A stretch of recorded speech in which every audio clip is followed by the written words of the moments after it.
जय Malhar news चॅनलच्या सर्व प्रेक्षकांना सपना चौधरीचा नमस्कार। नंदुरबार पालिकेच्या थकीत मालमत्ता करापोटी पालिकेने मालमत्ता सीलिंगच्या कारवाईला प्रारंभ केला आहे। पालिकेचे परिवीक्षाधीन मुख्याधिकारी शिवांश सिंग यांनी थकबाकीदाराविरोधात धाक मोहीम उघडली आहे। याच मोहिमेअंतर्गत आतापर्यंत नंदुरबार नगरपालिकेअंतर्गत येणाऱ्या 20 व्यापारी गाळे सील करण्यात आले आहेत। पालिकेच्या मालमत्ता करापोटी 17,99,59,000ची थकबाकी असून यातील 2,67,00,000 रुपयांची कर वसुली करण्यात आली आहे। मात्र ज्यांच्याकडे जास्तीची घरपट्टी थकली आहे अशा 15,000 मालमत्ता धारकांपैकी 218 मालमत्ता धारकांना नंदुरबार पालिकेने नोटिसा बजावल्या आहेत। या 53 वाणिज्य मालमत्ता धारकांचा समावेश आहे। गेल्या 2 दिवसात त्यातील 20 गाळे सील करण्याची कारवाई करण्यात आली आहे।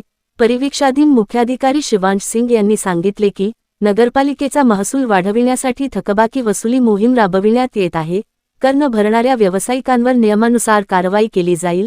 ज्यांनी तात्काळ थकबाकी भरली त्यांच्यावरची कारवाई शिथिल करण्यात येईल।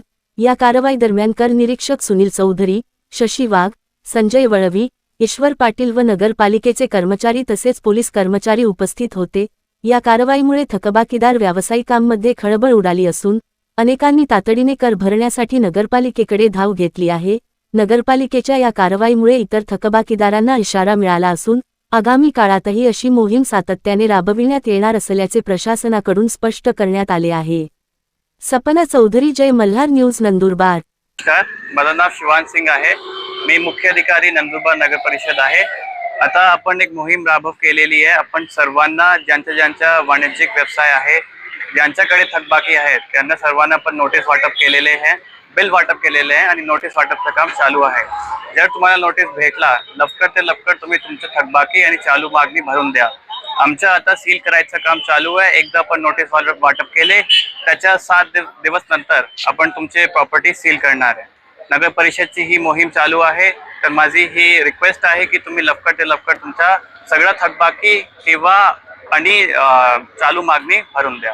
आपण सर्वांना बिल वाटप केले आहे। ज्यांच्याकडे थकबाकी आहे त्यांच्यावर कारवाई होणार आहे नियमानुसार। आम्ही सर्वांना बिल वाटप केले आणि नोटीस वाटपचं काम दररोज चालू आहे। नोटीस मिळाल्यानंतर 7 दिवसात भरावा लागेल सर्वांना त्यांच्या थकबाकी आणि चालू मागणी सुद्धा।